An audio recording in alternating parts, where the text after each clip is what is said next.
Everybody ready? All right. Game week's here, so super excited. Team's excited.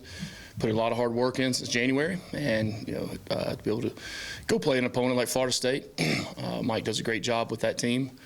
They're defending conference champions, and I think what Mike had in my notes, was it 12 straight ACC wins they've had, and 23-4 over the last 2 seasons, fourth best record in the country. So it's a great opportunity for us. Importantly, it's a great opportunity for all of Georgia Tech, our alumni, our fans, our students. Our band is going over. I mean, just a great opportunity to have people see what Georgia Tech is, see who we are, and what this school is about, and what our people are about. Hope to have a great crowd over there, and it's a sold-out game. Hope to have a really good, loud crowd. Hearing all the people that have said they're going over, it's really exciting. So, I do want to say just what a tremendous job our administration has done, being able to put this thing together for the last 2 years, and our ops team. And I do want to single out Josh Thompson and the job that Josh has done, our DFO, in really preparing for about 1.5 years now this trip, and all he's done, and his staff that works with him in football. It's really allowed us as coaches and players not to have to worry about anything. And this is really no different than any normal first game of the season for us, because of the work he's been able to do and he has done really to make this as smooth as possible for everybody. So, thanks to all those guys, and thanks to Josh for the work he does. But we're ready to go. We got one more day of practice tomorrow. We'll head over tomorrow night. Then we'll land Thursday morning, be business as usual on Thursday, same on Friday. So we'll get ready to play Saturday. I know the depth chart I was told will be released later today. One thing you'll see on there, Brent is not on there. He did suffer an ACL tear on 2 weeks ago. So he'll have surgery soon, and it's in those types of situations, it's probably the best thing you'd have in terms of how and what happened. But just really thinking about him, and have been, and spent a lot of time with him as he's going through that and some other things. But he won't be on there. But it also gives opportunity now for Avery Boyd, who was limited a little bit early in camp with some tendonitis or whatnot, but it's been full go. Really, him and Jackson Halls to get the start at tight end. So excited for Avery, a guy that's really bulked up and embraced the transition to the tight end position. I think 240, 245 now, and doing everything in a really consistent at that position. So excited to have him back. As upset as we are about what happened to Brett, it's exciting to have Avery back at the same time. So really that's the only thing on the depth chart that should be anything different than what we've been rolling with. So other than that, we got a full healthy squad ready to go play on Saturday afternoon. So with that, we'll open up for any questions. Questions, Chad? Well, let's stick with the tight ends. I know that's why you brought some of these guys in, and their role, I would assume, would increase now with Brett going out. Yeah, Avery made the transition, through spring to the tight end spot, and it has really done a really nice job there. The thing I've been, it's going to be shocking to everybody, that I'm really been pleased with his blocking and what he's been able to do, not only as a guy that moves, but as a point of attack on the line of scrimmage, on the inline guy. He's a big, strong guy and does a good job. But also, it's a testament to the amount of depth we've been able to bring in over the last year, really 10 months, I guess you'd say, and the coaches developing those guys. Because just because you bring people in doesn't mean they're going to be ready to play in week 1. So the guys that we've brought in, Rylan, Jackson Halls, Rylan Godey, and then the freshman, Luke. We've talked about Luke before. David Prince is going to be a really good football player. So we've got depth at that position. So it helps, because it's a game of football. Things are going to happen. Injuries are going to occur. And the more depth you have, and the more quality depth you have, and that are coached up to be able to play, the least amount of really ripple effect that you have.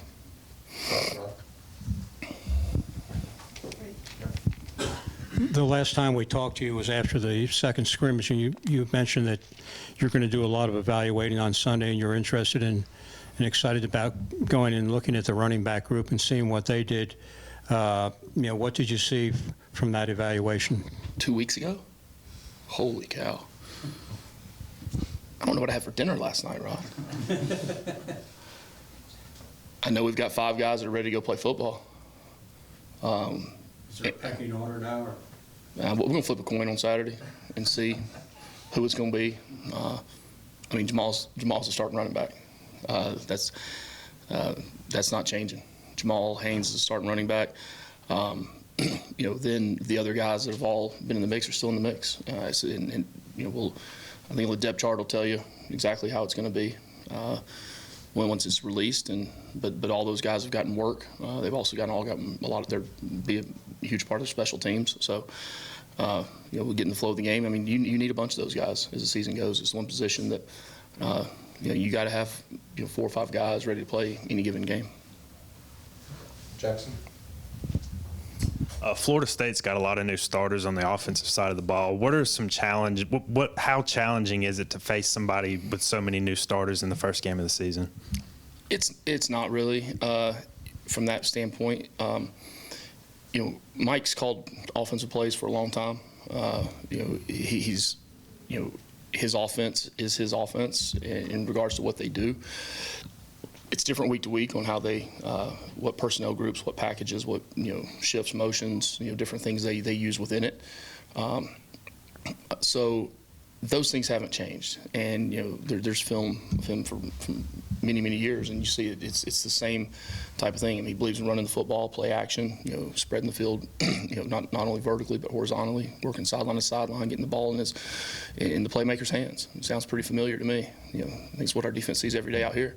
So there's a lot of similarities in the two teams offensively in what they do. Now, obviously, we know the quarterback drives the show, but they've got DJ there who is has experience in this league. Had a good season last year, so how Taylor makes it to the quarterback will be, once we come out the gate, we'll really see. But the important thing in your first game is everybody talks about the opponent, right? The unknowns are what you can't predict.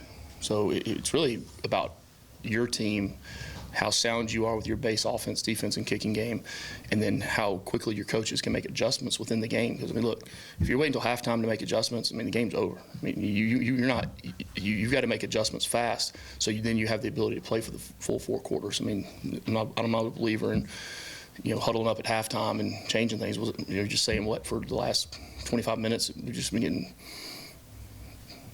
you know what I'm saying. I won't go there.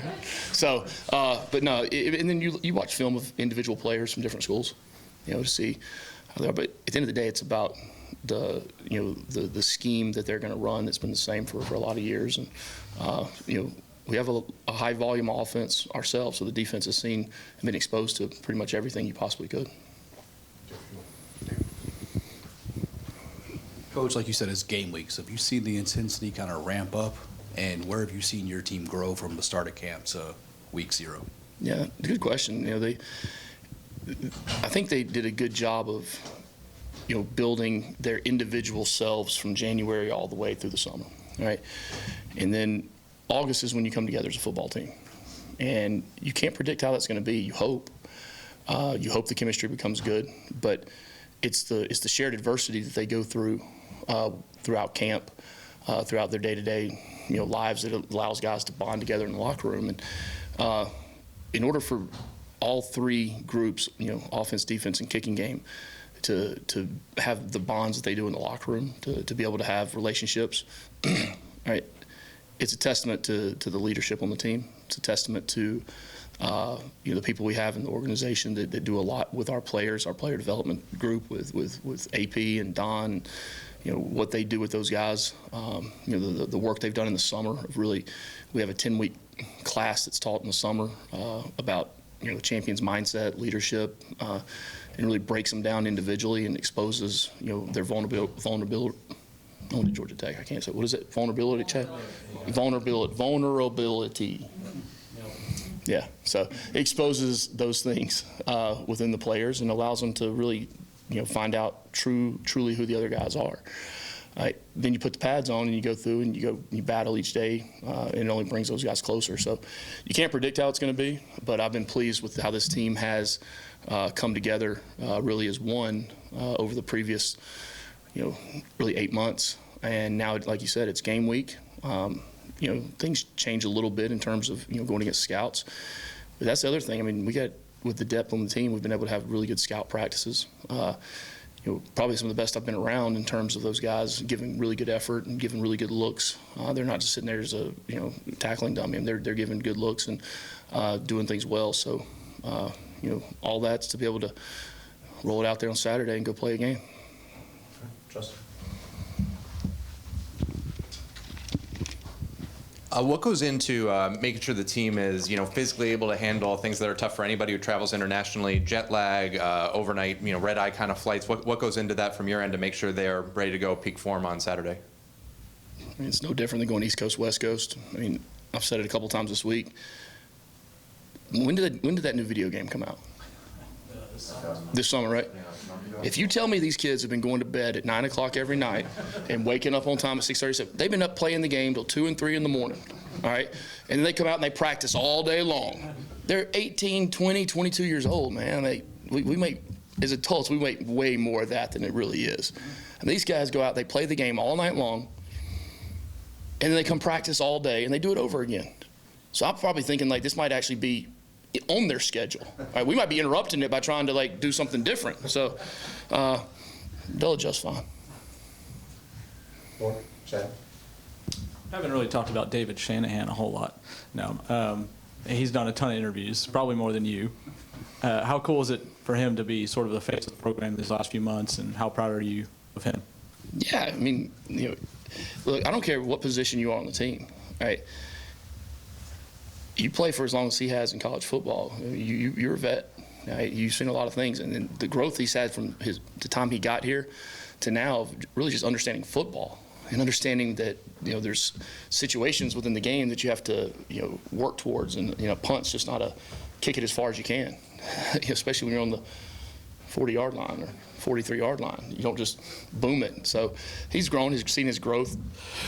The fact he's a Dean's List graduate of Georgia Tech,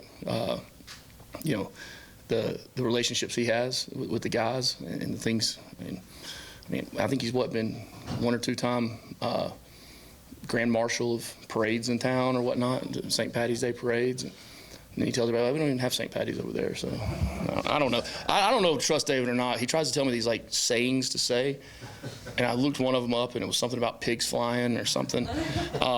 So I don't know when he's busting my chops or not. But excited that David has a chance to go and play in front of his family. I think that's what's important. Is not everyone gets that in college, to be able to go somewhere and be able to, guys are from far away from home, and you always hope that, at least once a year, once every other year, that they have a chance to be close to where their families are, and to see him be able to do that. And Sylvain too. This is closest Sylvain's ever been to play with by his family. So I think it's a good opportunity for both of them. Dave. Just back, so you mentioned a little bit, week 0, the limelight, national stage, all eyes are on Isn't it this great? game. How important is that? Yeah, it's not just another game. We get coach speak and it's the next game. No, we're going to a different country to expose our game of football and be ambassadors towards American football in another country. What an unbelievable opportunity that these kids and these coaches have, and really to showcase our sport. And when you go up there, we went over there earlier in the year to do some advanced work, and the unknowns still about American football it's really kind of mind-blowing when you see it, because it's every day to us. But to get over there and see the passion people have for it, and how much they enjoy the game, how much they're continuing to learn about the game. We played over there 10 years ago when I was at UCF, and just seeing the evolution in the last 10 years of that sport over there. So it's a really cool opportunity to be on that stage, to be the first game of the year, to play the opponent like we have a chance to play in Florida State. So it's fun. A lot of these guys, there's guys that probably haven't been on flights, much less been out of the country. Matter of fact, I don't think Buster's been out of the country. He just told me that. So he don't like flying either. So got him sitting next to me. You're okay, Buster? Nah. So. But no, it's good. Anything else for Coach Pete? That's a lot of cameras for easy questions now. All right, Coach. Thank you. All right, guys, go Jackets.